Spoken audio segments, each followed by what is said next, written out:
दोस्तों, इस दुनिया का इतिहास बहुत ही ज्यादा प्राचीन है और यही वजह है कि इस ऐतिहासिक दुनिया में कई सारे ऐसे रहस्यमय शहर रहे हैं जो किसी न किसी वजह से धूल की परतों के नीचे दब गए और लोगों की आंखों से ओझल हो गए। हालांकि जैसे जैसे विज्ञान उन्नति कर रहा है, ठीक वैसे ही इन रहस्यमय शहरों की जानकारी लोगों के सामने आती जा रही है, जिसके बारे में जानने के बाद कोई भी हैरान हो जाएगा। तो चलिए जानते हैं ऐसे ही कुछ रहस्यमय शहरों के बारे में हमारी इस वीडियो के जरिए। Number 10, Antioch. दोस्तों, एंशियंट सिटी एंटियोक की नींव अलेक्जेंडर द ग्रेट के प्रमुख सेनापति सेल्यूकस ने साल 300 बीसी में रखी थी। एंशियंट टेक्स्ट और स्क्रिप्चर्स के मुताबिक ये सिटी काफी ज्यादा प्रॉस्पेरस और एडवांस थी और इस जगह पर रहने वाले लोग ज्यादातर आर्ट और फिलॉसफी से जुड़े हुए थे, जो यहाँ पर अपनी रिसर्च को करते रहते थे। इस सिटी को एंशियंट सीरिया की कैपिटल के रूप में बनाया गया था, जो कि कॉन्स्टेंटिनोपल, अलेक्जेंड्रिया, रोम की तरह ही रोमन एम्पायर का सबसे बड़ा स्तंभ माना जाता था, जहां से रोमन्स पूरे मेडिटेरेनियन में अपनी राजनीतिक गतिविधियां जारी रखते थे। लेकिन किसी जमाने में अपने समृद्धशाली गौरव के लिए प्रसिद्ध ये सिटी रोम का राज्य खत्म होने के बाद 6th सेंचुरी में अर्थक्वेक्स, पैंडेमिक्स की वजह से नेस्तनाबूत हो गई और धरती में मिल गई, जिसके बाद करीब 1500 सालों तक जमीन में दफन रहने वाली ये एंशिएंट सिटी 1930s में दोबारा से आर्कियोलॉजिस्ट की अथक मेहनत की बदौलत आज टर्की में हमें देखने को मिलती है। Number 9, lost city of Cambay. हम हमेशा ही कहते हैं कि भले ही इतिहास भारतीय सभ्यता का उदय 2500 बीसी पूर्व हड़प्पा सिविलाइजेशन से मानता हो, लेकिन हमारा देश लाखों सालों से इस दुनिया पर मौजूद रहा है और इसके सबूत इस देश की धरती बार बार देती रहती है। ऐसा ही सबूत एक बार सबके सामने निकल कर आया जब इंडियन ओशन में national institute of ocean technology के कुछ डाइवर्स इंडियन ओशन में वाटर पॉल्यूशन का असेसमेंट कर रहे थे। दोस्तों, आपको जानकर हैरानी होगी कि इस असेसमेंट के दौरान उन्हें पानी के नीचे कई ऐसे एंशिएंट आर्टिफैक्ट्स मिले जो आज से करीब 9500 साल पुराने थे और इनके ऊपर जब रिसर्च की गई तो मालूम चला कि ये उस लॉस्ट सिटी को बिलोंग करते हैं जिसे किसी जमाने में कैम्बे कहा जाता था। फर्दर रिसर्च में एक्सपर्ट्स को इस सिटी से जुड़े और भी कई सारे सबूत मिले, जिसने इस डिस्कवरी को जस्टिफाई किया, जिसके बाद यह डिस्कवरी उन लोगों के मुंह पर एक तमाचा है जो ये मानते हैं कि भारतीय सभ्यता की शुरुआत हड़प्पन सिविलाइजेशन से हुई थी। नंबर 8, नेटानिया। साल 2022 में आर्कियोलॉजिस्ट ने क्लेम किया कि उन्होंने स्क्रिप्चर्स में बताई गई लॉस्ट सिटी को नेटानिया को ढूंढ लिया है, जो करीब 2000 सालों से गायब थी। यह डिस्कवरी इराक के ज़ाग्रोस माउंटेन्स में हुई और इस जगह पर आर्कियोलॉजिस्ट को कई सारे पत्थरों के बने किलों और अन्य सेटलमेंट्स होने के सबूत मिले। हालांकि इतने सालों से बड़ी बड़ी चट्टानों के बीच होने की वजह से वीरान और देखभाल के अभाव में रहने वाली ये सिटी वैसे तो पूरी तरह से तबाह हो चुकी है, लेकिन फिर भी इसका कुछ हिस्सा आज भी बाकी है, जिसको प्रिजर्व करने की कोशिशें जारी हैं। सालों से इस सिटी को ढूंढने वाले आर्कियोलॉजिस्ट की मेहनत की वजह से यह सिटी हमारे सामने आ पाई है, मगर एक्सपर्ट्स आज भी इस सवाल का जवाब ढूंढने में जुटे हुए हैं कि आखिर इस सिटी के साथ क्या हुआ जो ये इतने सालों से वीरान में पड़ी रही और खो गई। Number 7, the first capital of Egypt. Egyptian culture के बारे में आर्कियोलॉजिस्ट और हिस्टोरियंस मानते हैं कि इस सिविलाइजेशन की शुरुआत मेम्फिस नाम की एंशिएंट कैपिटल से हुई थी, लेकिन शायद ही आपको मालूम हो कि एंशिएंट राइटर मैनेथो के मुताबिक इजिप्ट की पहली कैपिटल मेम्फिस नहीं बल्कि थिनिस या कहें यन्यू थी, जिसे पहली बार ईस्ट और वेस्ट इजिप्ट के यूनिफिकेशन के बाद बनाया गया था और जो थिनिट कॉन्फेडरेशन की सेंटर थी। दोस्तों, इस सिटी के बारे में कहा जाता गया कि इस सिटी का निर्माण 3100 बीसी में इजिप्ट के यूनिफिकेशन के बाद इजिप्ट पर रूल करने के लिए किया गया था, लेकिन बाद में मेम्फिस के बनने के बाद इस सिटी को अबैंडन कर दिया गया, जिससे धीरे धीरे ये सिटी दुनिया के नक्शे से मिट गई। आर्कियोलॉजिस्ट ने इस सिटी को ढूंढने की काफी कोशिशें की, लेकिन हाल फिलहाल इसके बारे में कोई पुख्ता सबूत उन्हें नहीं मिल पाया है, लेकिन वो मानते हैं कि वर्तमान समय में ये सिटी इजिप्शियन गॉर्गा सिटी को बिलोंग करती है। हालांकि ये सिटी वास्तव में इजिप्ट की कैपिटल थी या नहीं, इसके ऊपर एक्सपर्ट्स के डिवाइडेड व्यूज हैं।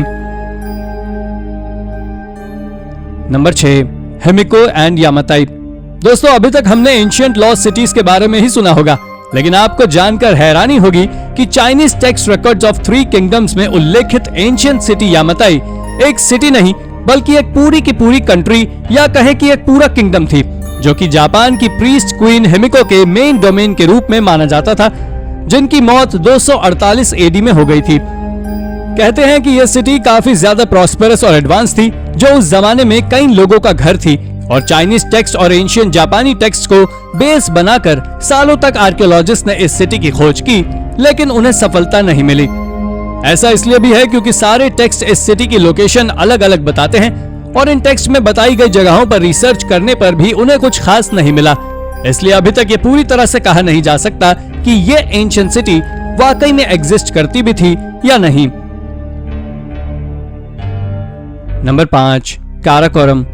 दोस्तों, साल 1220 में मंगोल किंग चंगेज खान द्वारा बनाई गई काराकोरम नाम की सिटी भी काफी मिस्टीरियस मानी जाती है, जो कि करीब 500 सालों तक जमीन में दफन रहने के बाद हमारे सामने आ पाई है।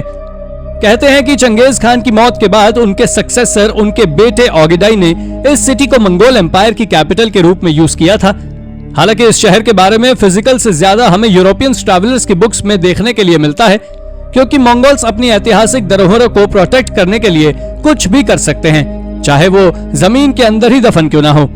आमतौर पर तो ऐसा ही होता है, लेकिन यूनिवर्सिटी ऑफ बॉन के कुछ एक्सपर्ट्स ने इस सिटी की प्रिस्क्राइब्ड लोकेशन पर करीब 465 हेक्टेयर जमीन के ऊपर रिसर्च की और टेक्नोलॉजी का यूज करके पता लगाया कि जमीन के नीचे इस एंशियंट सिटी के मॉन्यूमेंट्स आज भी मौजूद हैं। मगर आपको जानकर हैरानी होगी कि 13वीं सदी में फलने फूलने वाली इस सिटी को मात्र 200 साल बाद, यानी कि 15वीं सदी में एकदम से वीरान छोड़ दिया। खैर, इसको इसे छोड़ने के पीछे आखिर क्या कारण थे, इसके बारे में एक्सपर्ट्स भी कुछ कहने में असमर्थ हैं। Number 4, Atlantis of the sand. Lost city of Atlantis के बारे में आपने सुना ही होगा कि किस प्रकार से ग्रीक गॉड के क्रोध के चलते यह सिटी पानी में समा गई थी, जो आज तक नहीं मिली। ऐसी ही एक कहानी एंशिएंट अरेबिया की सिटी उबर के लिए भी प्रसिद्ध है, जिसके लिए कहते हैं कि गॉड के गुस्से की वजह से यह सिटी पूरी तरह तबाह हो गई थी और रेगिस्तान की रेत में पूरी तरह से समा गई थी। खैर, वो बात अलग है कि इस सिटी के बारे में हमें ऑफिशियल रिकॉर्ड्स में नहीं, बल्कि बर्ट्राम थॉमस नाम के एक ट्रैवलर के यात्रा दृष्टांत में देखने को मिलता है, जिसमें बर्ट्राम बताते हैं कि उनकी यात्रा के साथी ने उन्हें इस सिटी की इस कहानी के बारे में बताया था, जिसकी खोज उन्होंने सालों तक की, लेकिन उन्हें इस सिटी को ढूंढने में सफलता नहीं मिली। उन्होंने बाद में इस सिटी को ढूंढने की जिम्मेदारी लॉरेंस ऑफ अरेबिया को सौंपी, लेकिन वो इसे ढूंढने में असफल रहे। इसलिए आज तक ये सिटी सिर्फ कहानियों तक ही सीमित है। इसलिए इसे लेकर डाउट है कि वास्तव में ये सिटी एग्जिस्ट करती भी थी या नहीं। Number 3, the Vasai fort. Bharat के महाराष्ट्र स्थित वसई फोर्ट सिर्फ एक फोर्ट ही नहीं, बल्कि एक फोर्ट के अंदर बसा पूरा का पूरा शहर है। और आपको जानकर हैरानी होगी कि 110 एकड़ में फैले इस शानदार फोर्ट सिटी के अंदर हॉस्पिटल्स, कॉलेजेस, स्कूल्स, मार्केट्स और अन्य जरूरत की सुख सुविधाएं मौजूद थीं। इस फोर्ट सिटी के बारे में सबसे चौंकाने वाली बात यह है कि इस सिटी के बारे में कहा जाता है कि इसका निर्माण पोर्तुगीज ने किया था, लेकिन 6th सेंचुरी में भारत आए चाइनीज ट्रैवलर जुआन ज़ेंग बताते हैं कि वसई फोर्ट उनके वक्त में वहां मौजूद था, जिस पर चालुक्य डायनेस्टी का कब्जा था। दोस्तों, बदलते वक्त के साथ इस फोर्ट सिटी पर अलग अलग एम्पायर्स का कब्जा चलता रहा और फिर 1500s में इस सिटी पर पोर्तुगीज का कब्जा हो गया, जिसे बाद में मराठों और ब्रिटिश लोगों ने अपना बनाया। सदियों तक शान से रहने वाली ये फोर्ट सिटी धीरे धीरे नेचुरली डिके होने लगी, जिसकी वजह से ASI ने इसका रिस्टोरेशन का काम किया और तब से लेकर अभी तक ये प्रोटेक्टेड साइट लोगों के लिए टूरिज्म का अच्छा खासा स्पॉट बनी हुई है। Number 2, lost Akrotiri. दोस्तों, ग्रीस के सेंटोरिनी स्थित आर्कियोलॉजिकल साइट एक्रोटरी उन एंशिएंट लॉस्ट सिटीज में से एक है, जिसका कंपैरिजन इटली की लॉस्ट सिटी पॉम्पई से किया जाता है, क्योंकि दोनों ही सिटीज वोल्केनो इरप्शन की वजह से तबाह हुई थी। इन दोनों शहरों के इतिहास में सिर्फ इतना अंतर है कि पॉम्पई 79 AD में बर्बाद हुई थी, जबकि एक्रोटरी को साल 4600 BC में बनाया गया था, जो 1530 BC में तबाह हो गई थी। मिनियंस द्वारा बनाई गई इस एंशिएंट सिटी उस सिटी के रूप में जाना जाता है जहां इतने सालों पहले भी डेमोक्रेसी फॉलो की जाती थी और यहां पर राजशाही का कोई स्थान नहीं था, क्योंकि यहां पर मौजूद पार्लियामेंट पॉलिसी मॉनिटर करता था। बहरहाल, सालों तक समृद्ध और एडवांस रहने वाली ये सिटी जो वोल्केनो इरप्शन के बाद तबाह हो गई थी, उसे हमारे आर्कियोलॉजिस्ट ने साल 1967 से किए गए एक्सकेवेशंस के फलस्वरूप हमारे सामने लाने का काम किया। Number 1, lost kingdom of Ganga Negara. Ancient literature Malay Hindu records के मुताबिक गंगा रिवर के किनारे पर एक ऐसा समृद्धशाली किंगडम राज करता था जो कि काफी ज्यादा एडवांस्ड और स्किल्ड था और जिसे किंगडम ऑफ गंगा नेगारा कहा जाता था। दोस्तों, रिकॉर्ड्स बताते हैं कि यह किंगडम मलय पेनिनसुला के बेरस डिंडिंग मंजुंग एरिया में बिलोंग करती थी और कहते हैं कि यह किंगडम तब तक एग्जिस्टेंस में था जब तक साउथ इंडियन किंग राजेंद्र चोला वन ने 11th सेंचुरी में इस जगह पर हमला नहीं किया। हालांकि इस बात पर यकीन बिल्कुल भी नहीं होता क्योंकि इस कहानी से जुड़ी अब तक कोई अन्य एविडेंस उपलब्ध नहीं है और ना ही कोई ट्रस्टेड सोर्स है जो इस किंगडम के होने का सपोर्ट करता हो। इसलिए हम भी इसके एग्जिस्टेंस पर कोई भी कमेंट करना नहीं चाहते। बाकी आपको क्या लगता है कमेंट बॉक्स में जरूर बताएं। तो दोस्तों, ये थी हमारी आज की वीडियो। आपको हमारी ये वीडियो कैसी लगी हमें कमेंट करके जरूर बताएं और हाँ, जाते जाते इसे लाइक और चैनल को सब्सक्राइब जरूर कर दीजिएगा। Thank you for watching.